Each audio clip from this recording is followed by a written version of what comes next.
রাজধানীর ধানমন্ডিতে জামায়াতে ইসলামীর অফিস থেকে 11টি হাতবোমা সহ দেশীয় অস্ত্র উদ্ধার করেছে পুলিশের কাউন্টার টেরোরিজম ইউনিট। সিটিটিসির অতিরিক্ত কমিশনার মোহাম্মদ আসাদুজ্জামান জানান, মেট্রো রেল সহ সরকারি বিভিন্ন স্থাপনায় হামলার অভিযোগে ঢাকা থেকে শিবিরের সাবেক সভাপতি রাশেদ সহ 3 জামায়াত নেতাকে আটক করা হয়েছে। রিপোর্ট করছেন আদ্দিন সজীব।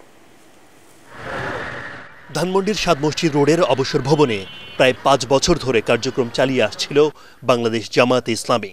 কেন্দ্রীয় কিংবা মহানগর কার্যালয়ের কোথাও নেতাকর্মীদের প্রকাশ্যে দেখা না গেলেও ধানমন্ডির এই অফিসে গোপন বৈঠক করত দলটি। বিএনপির কাউন্টার টেরোরিজম ইউনিট বলছে, কোটা সংস্কার আন্দোলনকে কেন্দ্র করে তারা নগরীর বিভিন্ন স্থানে নাশকতার ছক আঁকে এখান থেকেই।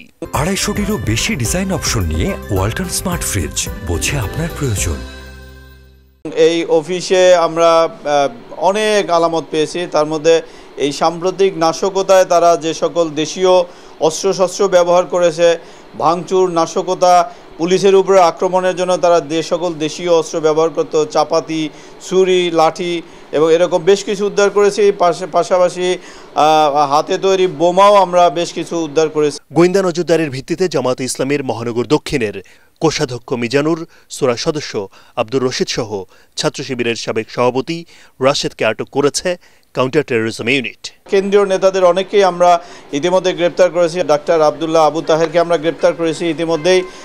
জামাতের যে কেন্দ্রীয় সেক্রেটারি জেনারেল গোলাম পরোয়ারকেও গ্রেপ্তার করা হয়েছে এবং আরও বেশ কয়েকজন কেন্দ্রীয় নেতাকে আমরা গ্রেপ্তার করেছি যারা এ সকল কাজে নির্দেশনা দিয়েছিল। তাদের সকলকেই আমরা খুঁজে বের করে আমরা আইনের আওতায় আনব। প্রায় 2 ঘন্টার অভিযানে দলটির অর্থ যোগানদাতাদের নামসহ অনেক গুরুত্বপূর্ণ তথ্য পাওয়া গেছে বলেও জানায় সংস্থাটি। আদ্দিন সজীব, এটিএন বাংলা, ঢাকা।